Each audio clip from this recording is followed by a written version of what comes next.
You may not realize this, but psychedelic mushrooms, otherwise known as magic mushrooms, are actually deeply rooted in Mexican culture, particularly the indigenous people of Mexico. I traveled to a place where the lady that checks you into your hotel actually asks if you'd like some mushroom tea as she's handing you your room key. It's a super fascinating topic and an important part of a culture that I'm trying to learn more about. And so today we're going to talk about how Mexico has this deeply rooted connection to magic mushrooms and what this particular region of Mexico is really like. Did you know that the Aztecs used magic mushrooms? They saw them as a gateway to the supernatural realm and believed that consuming them would allow them to communicate with the gods and gain insight into the mysteries of the universe. Fast forward to the 1950s, in the lush forests of southern Mexico, curanderas were carrying on the tradition of using these plant medicines. Specifically in the landscape of Oaxaca, psilocybin-containing mushrooms grow along the steep hillsides and deep valleys that are covered in dense forests and thick cloud cover. A few years back, I was volunteering at a hostel in Puerto Escondido, a small coastal town in the state of Oaxaca. One night, I was sitting down, sharing a drink with some travelers that told me that they were heading to some place up in the mountains a few hours away called San Jose del Pacifico. They said that they heard of a hostel up there with the most beautiful views of the mountains, amazing sunsets that you can watch from a hammock, and that sat along a cliff high above a sea of clouds. What's more is that people go there to experience the mushrooms that grow in the region and that have been part of the local culture for ages. They said that while psilocybin, the active ingredient in magic mushrooms, is a controlled substance, in practice, there is a degree of tolerance towards the traditional use of magic mushrooms in indigenous communities. And so they said that San Jose del Pacifico is one such place where tourism around the use of magic mushrooms is tolerated. It is true that when you arrive at this place called La Cumbre, that they ask you if you'd be interested in trying some mushroom tea when you check in.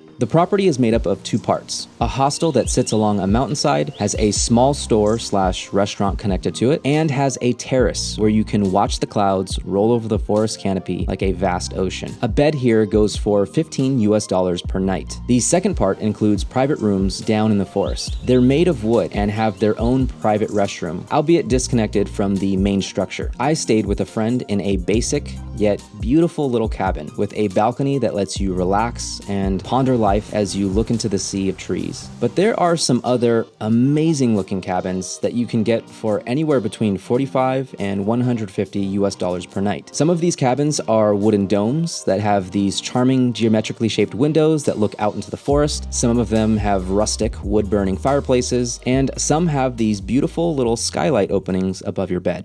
So what is the mushroom experience like? Well, first of all, the mushrooms are prepared as a tea, which basically means you receive a cup containing bits of mushrooms steeping in hot water. The mixture is a gray color and doesn't look or smell too appetizing, but that's kind of just the nature of magic mushrooms in general. Now, normally, when dealing with any kind of mind-altering substance, whether that's mushrooms, alcohol, caffeine, etc., it's wise to have a good understanding of the dosage that you're taking so that you're more likely to experience the desired effects. And with psychedelics, this is particularly important since they can be very powerful. I'm usually very cautious about this, but in this particular setting, dosage isn't measured by precise weight, but rather informal recipes that have been passed down for generations. And so I simply trusted the lady at the hostel when she described the experience that we were likely to have and the time that it would take to kick in and wear off. So,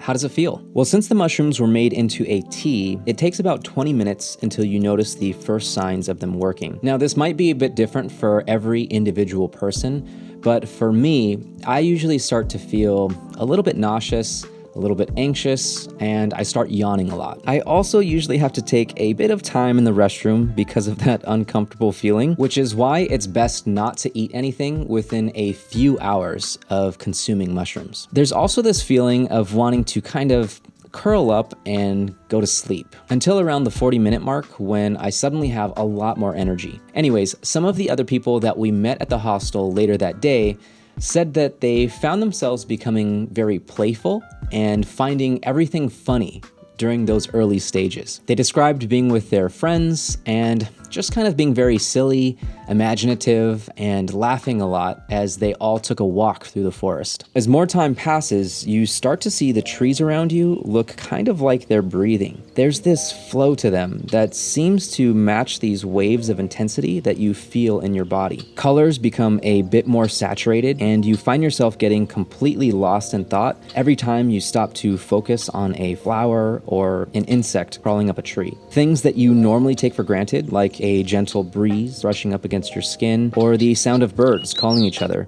suddenly feel profound, poetic, and very meaningful to you. I find that my thoughts usually steer towards people in my life that are very important to me, people that perhaps I haven't shown enough appreciation to recently, or the ways in which different people in my life have shaped me into who I am today. But I also think a lot about the natural world, the concept of time, being here in the present moment, and the cycle of life, death, and aging. It sounds a bit dramatic, I'm sure, but going through that experience leaves me with this feeling that it was somehow important or necessary for me to go through it. Over the course of a few hours, the feeling starts to get lighter and lighter until you eventually start to feel more or less like your usual self again. But even still, there's this air of peace and appreciation that you carry with you for the rest of the day and usually into the next. Making our way back to the main part of the hostel, we and other travelers shared a light meal before sitting on the terrace to watch the sunset. It was so serene, and it felt like we were watching a living work of art.